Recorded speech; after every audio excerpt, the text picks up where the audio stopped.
We're back for our MLB Best Bets here on the channel for Saturday, July 12th. We've got baseball all day long today, and of course, we've got you covered with our 5 best bets. Yesterday, 4-1 day on the channel. Those damn Pittsburgh Pirates, man. We might have to ban the Pirates. I'm so serious. We only bet them when Paul Skeens is pitching, but it might have to be done. I don't know. Oh man, that team is so annoying. Paul Skeens misses on one pitch the entire game, and he gets the L. Oh, it's horrible. Anyways, we hit on the other 4, looking for some more success today. And folks, before we get into the video, make sure to hit that subscribe button down below for some more daily MLB best bets here on the channel. On Greedo Plays MMA, today is UFC Nashville, so go make sure to check out our 2 UFC Nashville videos on the channel, UFC best bets, along with our full card predictions video. Again, both linked in the description down below. Go subscribe to Greedo Plays MMA if you have not yet, and subscribe to this channel as well that you're watching this video on. Okay.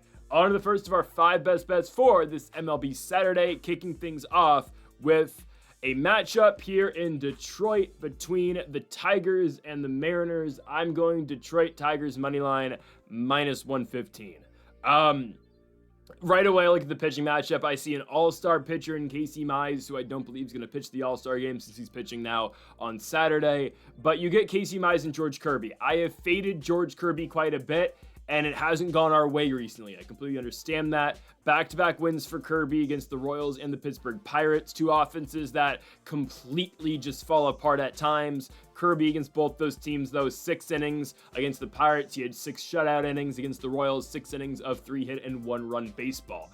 Good on George Kirby. He has to go on the road here, where he's been much worse this season. Kirby's been a much better pitcher up in the Pacific Northwest compared to on the road. And he's going to have to take on the Detroit Tigers, a team that was on the wrong side of a shellacking yesterday at Comerica Park. It was a 12-3 victory for the Seattle Mariners. Cal Raleigh goes yard twice, obviously, with the big grand slam in the top of the 9th and earlier in the game as well. Raleigh now at 38 home runs before the All-Star break. I think there's a very good chance he is going to tie Barry Bonds' record for most home runs before the break. He obviously just needs to hit 1 in the final 2 games to break Bonds' record prior to the break. Anyways, the Seattle offense is due for some heavy regression today. Guys, tell me how many times this season the Seattle Mariners have put together back-to-back master classes on offense. Exactly. Now they face a much better pitcher today than they did yesterday. It's Casey Mize going today. Yesterday for the Tigers. I'm just joking. It was Tarek Skubal. I don't know why I forgot Skubal pitched yesterday. Yeah, that's actually odd. Anyways, it's fine. My point still stands about the Mariners not having back-to-back good days. I don't know why I forgot Skubal pitched yesterday. I was watching the Skeens game, and a lot of good pitchers pitched yesterday. Skeens did well. Logan Webb did not. Skubal did not. Anyways, it's fine. Casey Mize, arguably, guys, the Tigers get Casey Mize more run support than they do Tarek Skubal. Casey Mize's record this year is 9-2. I know that doesn't matter for anything, but Mize recently has been so good. ERA in the month of June, 2.93. So far in the month of July, 7 innings, 4 hits, 0 runs against the Cleveland Guardians. Yeah, Mize is having a really good season. All-star this season, obviously, like his Detroit teammate in Tarek Skubal. But my main point here about this game is, 1, I believe the Tigers don't lose back-to-back games to Seattle. 2, George Kirby doesn't pitch as well on the road than he does at home at T-Mobile. And 3, the Mariners' offense is not going to do to Casey Mize, what they did to Tarek Skubal yesterday. Not because Mize is better than Skubal, okay, not at all. It's just the Mariners' offense doesn't do this in back-to-back nights. They just don't. So yesterday, Seattle cashed as a plus 230 dog in Detroit. I mean, just look at this fake stat lines out of some guys. Like Donovan Solano tripled off of Tarek Skubal yesterday. Solano went 2 for 4. Polanco goes 2 for 4. Mitch Garver 1 for 5. Cal Raleigh obviously with the 2 home runs and the 5 RBI. Julio gets a hit. JP Crawford, Brandon Williamson. I mean, the Mariners with 11 hits yesterday. Come on, that's a fake game. I'm just going to be honest. It's completely fake. The Tigers did not hit all that well either. They didn't score until the 4th inning, where they were already down at 4-1. At that point, actually, they tied it, and then the Mariners took the lead right after. But it was just a poor hitting night yesterday from the Tigers. I mean, Glaber went 0 for, Colt Keith went 0 for, Riley Green obviously stepped up like he always does. Well, Javi, their other All-Star Game starter, went 0 for 2. All right, just 0 for in general. I meant 0 for as in comparison or along with other guys. Anyways, I just don't think both I don't think Detroit plays that poorly again at home, and I don't think the Mariners play that well again on the road. Okay? We got to remember again, Detroit's the better baseball team this season. Detroit is the better lineup, and pitching-wise today, they have the better pitcher, and they're at home.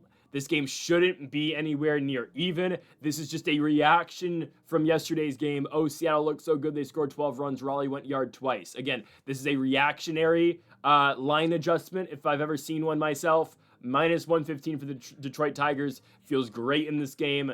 This is the team that's, 23 games over 500 against the team that's 4 games over 500.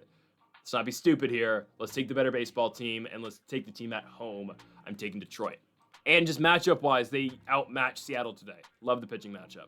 Second best bet of the video, it's our best player prop of the day. Staying with the early window of games, let's go to Camden Yards for the Miami Marlins and the Baltimore Orioles. Actually, this is an afternoon game. Anyways, pitching matchup today, Jansen, Junk, and Trevor Rogers. Don't care about Junk. We're going to Trevor Rogers. Rogers over 4.5 strikeouts at minus 110. So yesterday, we hit on a minus 105 player prop with Ranger Suarez going to Petco Park, and he needed the same exact line as well. He needed over 4.5 strikeouts. He cleared that line like he has done in every other start this season except for one. So I'm going to trust in the fact that I think Trevor Rogers can go out here and get 5 strikeouts against the Miami Marlins. Now, Rogers doesn't have the consistency of strikeout numbers like Ranger Suarez has this season, but in 5 starts this year, Trevor Rogers has gone over this line in 3 games. So again, over 50% hit rate so far this year for Rogers. First start against the Boston Red Sox, 5 Ks. Back-to-back starts against the Rays and the Rangers, 4 strikeouts in each of those, even in an 8-inning appearance. 8-inning start, obviously, against Texas. Bounces back at least strikeouts-wise in his next start at Globe Life against the Rangers with 5 Ks. And then his last start in Atlanta, 6 strikeouts against those Braves. Couple things going for us here. Trevor Rogers has just pitched really well all year long this year. 1.57 ERA. The guy's given up 5 runs in 29 innings, and he's coming off a 6 2/3 inning shutout pitching performance against the Atlanta Braves, in which Baltimore ended up winning 2-1 over at Truist. And the strikeout numbers have been not over the top, but they've been good enough. I look at the Miami Marlins lineup, and there are just guys who strike out here. Let's be honest. They've got some guys, if they can put a charge into a ball, it's danger, right? Look at Agustin Ramirez, who I speak so highly of all the time. I mean, that's a guy who swings out of his ass every single pitch, but when he connects, my goodness, that ball is going 400-something feet. They've just got a lot of guys who strike out. And that was evident yesterday when Dean Kremer yesterday for Baltimore went 7 innings of 3-hit and 0-run baseball on top of the fact that he had 7 Ks. You look at this entire lineup for Miami, everyone strikes out for the Marlins yesterday with the exception of Otto Lopez and Connor Norby, right? Xavier Edwards strikes out, or Jesus Sanchez didn't strike out either, but still. Strikeout for Edwards, Agustin Ramirez, Stowers, Wagaman strikes out twice, Hicks strikes out twice, Sanoja strikes out twice as well. There are just guys for Miami that strike out. Trevor Rogers should be able to force the strikeout as well. Again, he's done this in 3 out of the 5 starts so far this year. The only ones where he didn't was in Tampa and at home against the Texas Rangers. But again, that's just baseball sometimes, right? When Rogers pitches at home against the Rangers in Baltimore, he pitches 8 innings, doesn't give up a single run, but forces 13 fly balls and 10 groundouts, ultimately only getting 4 Ks. His next start at Globe Life Field, which is, by the way, the home of AEW All In today. Oh, I'm so pumped. Oh, Hangman Page is going to save the company. Anyways, if you know, you know. Rogers goes 5 1/3 innings of, 5 strikeout baseball, which is, again, going to clear our line here. I think we're fine. Again, one of those starts where Rogers didn't get the strikeouts was in Tampa, and he only went 2 1/3 innings that game. For the most part, if Rogers does give us length in a game, he will get the strikeouts. I'm not telling you that I have the confidence. I'll just be honest. I don't have the confidence in this like I did yesterday with Ranger Suarez. Obviously, I still have a very high level of confidence with this being in the video. Yesterday, though, just felt like an absolute steal of a pick with Ranger Suarez. Regardless, I think Rogers is fine here. I look at this Miami Marlins lineup, which, they've been overperforming. Don't get me wrong. They're back down to 9 games over 500, but they have a way better record than my favorite team, so I can't talk. But they are still a young, unexperienced team who's going to swing through pitches. And yesterday, again, right, Baltimore starter Dean Kremer had 7 Ks in 7 innings. Trevor Rogers, expect him to go 6 innings in this game. And I think for every inning that he pitches, legitimately, I believe Rogers is going to be able to get a strikeout. So give me those Ks for Trevor Rogers. Through 1 inning, give me a K. Through 2 innings, give me 2 Ks. Through 3 innings, give me 3 Just give me Trevor Rogers to overall get 5 strikeouts in this baseball game at Camden Yards in Baltimore. There are a lot of strikeout potential guys that Rogers is going to be able to face today, and I am very confident in the fact that the Orioles starting pitcher today is going to be able to get 5 strikeouts. Minus 110 for the lefty, Trevor Rogers, to get it done at home, again, against the Miami Marlins. Let's move on now to our third best bet of the video. It is our Washington Nationals best bet of the day. I'm fading the Nats again. I hate to do it, you know, I'm a realist about things, guys. Milwaukee Brewers minus 1.5 might be the freest bet of the year. I hate picking against my favorite team. I absolutely hate it. I will break this game down for you right now. As someone who has watched the Nationals and who has legitimately watched Rochester Red Wings baseball games, and that will make sense in a second, I'm here to say this game's not going to be competitive at all. And I legitimately, if I had to give you a final score prediction today, I'm going at 10-2. Yeah, because this is what's going to happen, guys. Shinosuke Agasawara pitches today. Legitimately, I believe the worst starting pitcher in baseball. That's not a joke. I think he is. The 27-year-old out of Japan with his 87-mile-an-hour fastball and his 69-mile-an-hour curveball, he's so awful. His first start of the year against the Boston Red Sox, 2 2/3 innings, 7 hits, 4 runs. You know, you might say, oh, well, it's just his first start in the league. You know, cut the guy some slack. This is a guy who had a 9 ERA in AAA this season.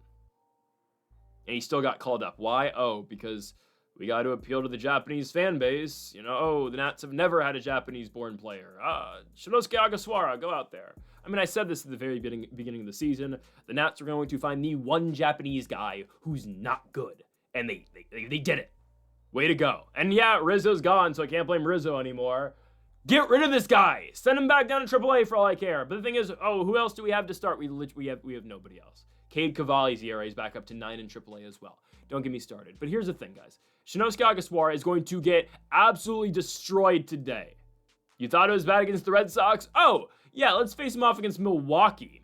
A team that's won 5 games in a row and dropped 8 runs yesterday. Oh, by the way, 7 of those were against Mitchell Parker, all in the 3rd inning.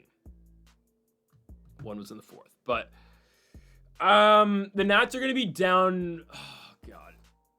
The Nats are going to be down, I think, 3-0. I'll say 3-0 at the end of the 1st inning. I think by the time 5 innings are over, I think Agasawara is probably only going to pitch 3. I think by the time Agasawara exits, I believe the Nationals are going to be down 6-0. The guy's horrible. He's at everything Shintaro Fujinami was, and he was god-awful too. Agasawara is worse. Because at least Fujinami's thing was, okay, he throws hard, but there's no break on his, like, he's got literally no movement at all in any of his stuff. Agasawara throws slow, he doesn't hit spots, and when he misses spots, he leaves it over the damn center of the baseball plate. Baseball plate, I don't know why I said that. He leaves it over the center of the plate. I'm just disgusted by the fact that we have to watch this today. And it gets worse, and this is why I'm going Brewers minus 1.5. Guys, I would consider Brewers minus 2.5. I'm not going to do it because, in all fairness, that is asking for a lot. I do believe the final score of this baseball game is going to be like 10-1. It's somewhere in the region for the Nats, or for the Brewers. In all fairness, though, again, right, minus 2.5 is difficult just because winning by 3 runs in baseball, no matter how bad you are, is tough to do. The much easier play is minus 1.5, though, for the Brewers, especially because we are getting it at minus 115. Plus 2.5, I'm sure, minus 2.5, I'm sure is at about plus 105-ish. And maybe plus 110-ish. And I don't think that's a bad bet either. Again, manage your units if you want to go to it. Brandon Woodruff's pitching today for the Brewers. And if you remember, we actually faded Woodruff in his first start back last Sunday against the Marlins. Didn't go our way. Brandon Woodruff, with the exception of Hernandez went yard into left field with the solo shot. He pitches 6 innings of 1-run baseball and 2 hits. Obviously, the only run he gave up was the Hernandez solo shot. Well, the Nats are ice cold at the plate right now, except for like CJ Abrams, who's really coming through. The team can't hit the ball right now. Actually, Radams is hitting the ball kind of well, but Woodruff is going to slice through this team like it's butter, okay? Woodruff, I'm so serious, is going to go 7 shutout innings, and Shinosuke Agasawara will not see the end of the 3rd inning before giving up 6 runs. Brewers by 1,000,000. Guys, I hope I'm wrong. I hope Agasawara is great today. I saw this guy he was getting lit up by the Fighting Phils in AAA. or the Iron Pigs, excuse me, whatever their AAA is. It's a joke. It's an absolute joke. And yesterday's game's even more of a joke. I mean, it should be illegal to force your fans to watch Mitchell Parker and Shinosuke Agasawara in back-to-back games. Mitchell Parker, I can't call him the worst pitcher in the league because it is Shinosuke, but Mitchell Parker yesterday, 8 hits, 7 runs. I mean, we get the lead in the third inning. Abrams triples and scores Riley Adams. What does Mitchell Parker do? Gives up 6 runs before recording 1 out. And we have to watch Shinosuke pitch today. The one Japanese guy who's not good. I mean, how have the Nats found the only Japanese product to not be amazing? Oh my goodness. And why do the Nationals make you watch Parker and Agasawara in back-to-back days? I don't know, because you. That's why. I mean, they hate the fans. I'm so serious. It's just, our ownership actually hates us for making us sit through this product. I legitimately didn't think it could continue to get any worse. Don't get me started on the fact that if Gore is traded, what is our rotation? Our ace is going to be Jake Irvin. That's why you can't trade Gore, but I went over that yesterday. This Agasawara Parker thing is such a problem. How can you, with a straight face, say Mitchell Parker is a starter in the MLB? Somehow, we downgraded after Trevor Williams. Because, guys, I'd rather watch Trevor Williams pitch than Shinosuke Agasawara. Oh my goodness, I spent hours talking about Trevor Williams this season, but I can't believe we found a guy who's actually worse. Agasawara throws a fastball just as fast as Williams does. The one difference is, okay, Williams actually has experience, and I can't believe I'm finding a way to rationale Trevor Williams starts. I know Williams is probably getting Tommy John. He's probably never going to pitch as a national level again. Again, in all seriousness, that really does suck. I hope Trevor Williams recovers. I can't watch Shinosuke Agasawara pitch. I can't do it. Guys, he got lit up in AAA. He did a rehab assignment down in Fredericksburg in single A. He got blown up down there too. What do you want? Why is he pitching? Oh my goodness. How many? And here's the question. We gave him 2 years? Oh, I didn't even know he was on a 2-year contract. Oh my goodness. How many starts is it going to take until the Nationals figure out Shinosuke Agasawara is not a major league pitcher? Because, okay, and here's the thing now. You send him down? Who's coming up? Kate Cavalli just got lit up in his last start in AAA. We don't have anybody else in AAA who can come up. I mean, I'm so serious. Well, who's in free agency? Trevor Bauer? Oh, well, he's got like a 4 ERA in Japan.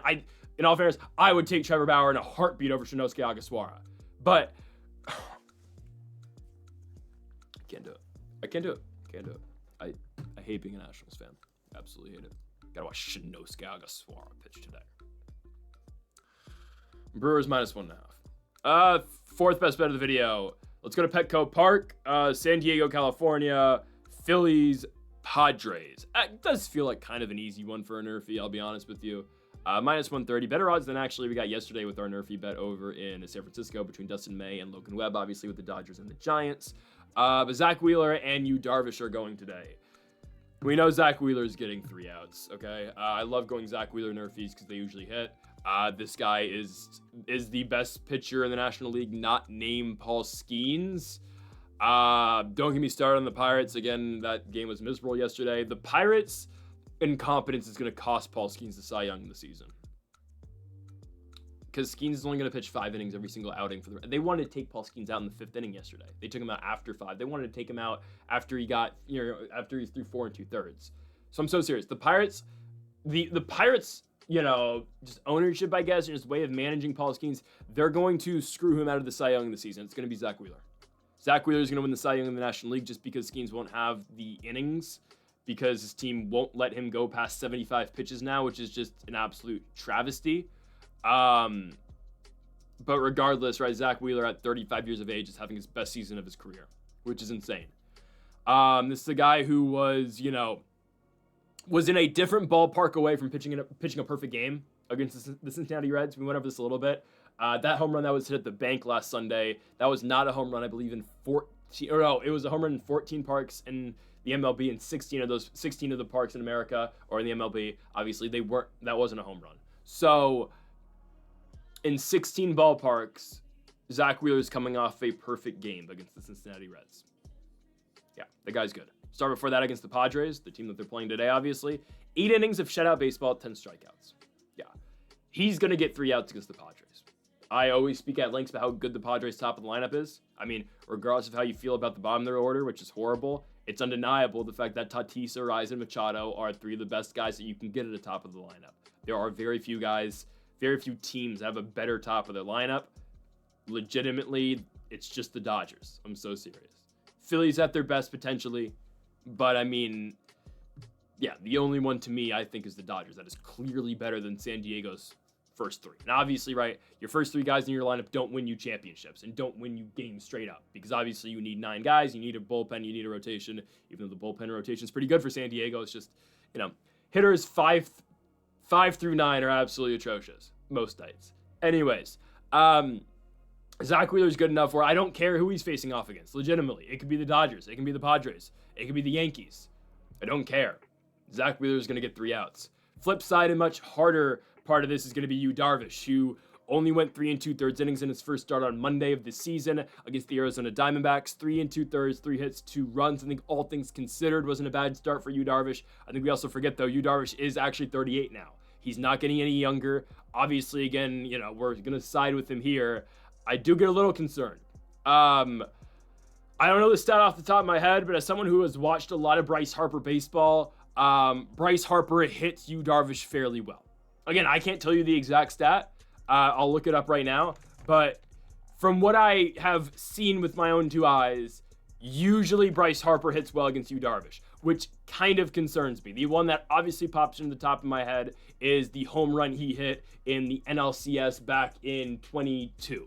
Again, Bryce is about a 280 hitter against Yu Darvish. Regardless, Kyle Schwarber's the matchup actually we should be a lot more concerned about. Schwarber bets 360 against Darvish. Trey 304. Okay, guys, here's the thing. Zach Wheeler is getting 3 outs. So I present to you minus 130 for Yu Darvish to get 3 outs. I will always, draw it up like this. You get minus 130 yards, minus 130 odds for Yu Darvish to go out there and get 3 outs. Philly has bad nights. Hell, last night was a bad night from Philadelphia. They scored 2 runs that entire game. They had a lot of opportunities, multiple bases loaded spots, and they could not come through. Okay? This is a team that will struggle. They're going, and trust me, I believe Philly's going to be fine in the playoffs. I am under the assumption still, I think Philadelphia has a very good chance to make a championship run this year. Again, we'll see about that. Jury's still out, obviously. But right now they're struggling. I think Yu Darvish, I think he's able to bounce back. I don't know how deep he's going to go in this game, obviously, against Philly compared to what he did against the Snakes. But I think Darvish is good enough today. I think he gets 3 outs. And ultimately, right, we know Wheeler is going to get 3 outs. Can Darvish do it? And honestly, again, right, minus 130 for Darvish.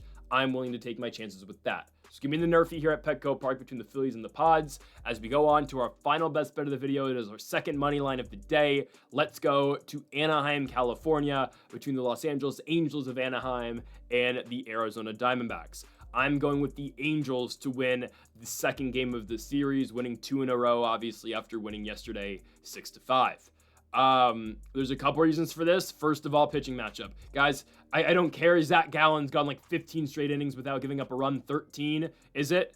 Give or take. He gave up, well, yeah, it was an unearned run against the Padres. He's gone about 10 or something. He's in the double digits of innings without giving up an earned run. That's got to end eventually.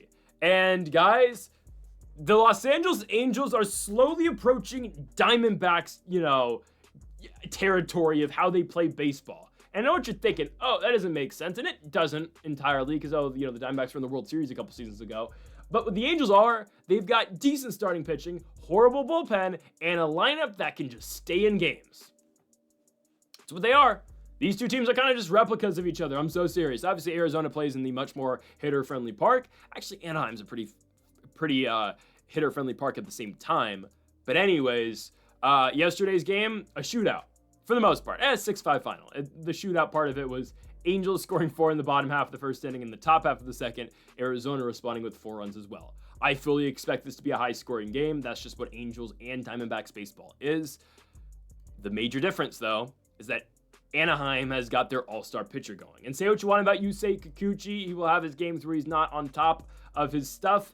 So far in the month of July, Yusei hasn't been good, right? Starts against the Braves and the Rangers, combined ERA of 5.06, 10 2/3 combined innings with 12 hits and 6 runs allowed. However, in the month of June, Kikuchi had one of his best of his career other than the month of May, where he had a 1.89 ERA. He follows that, obviously, with the June ERA of 2.25.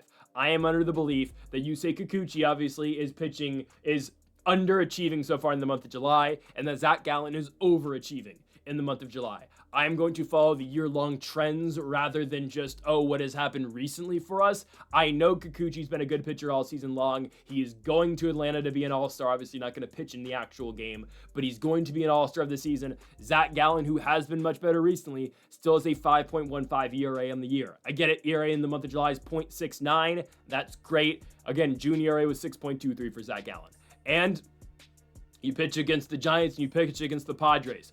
Two offenses that, if they're going, they're really good. But at the same time, two offenses that can go ice cold as well. We've seen it time in and time out with the Giants when the Devil Magic's not working for them. And for the Padres, well, okay, if Machado, Tatis, and Arise aren't performing, they're in danger. And that's just how the entire Padres season, honestly, is going to end up. I'm serious. We're going to be having this discussion in October about the Padres, and it's ultimately going to come down to, okay, how is Tatis playing, how's Arise playing, and how is Machado playing? If those guys are hitting, they're in a great spot. If not, they're likely losing in the first round.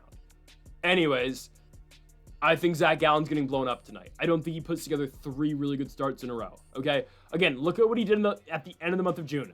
He pitched 5 innings, 5 hits, 5 innings, 10 hits, 7 runs against the Rockies, 5 1/3, 8 hits, 5 runs against the Chicago White Sox.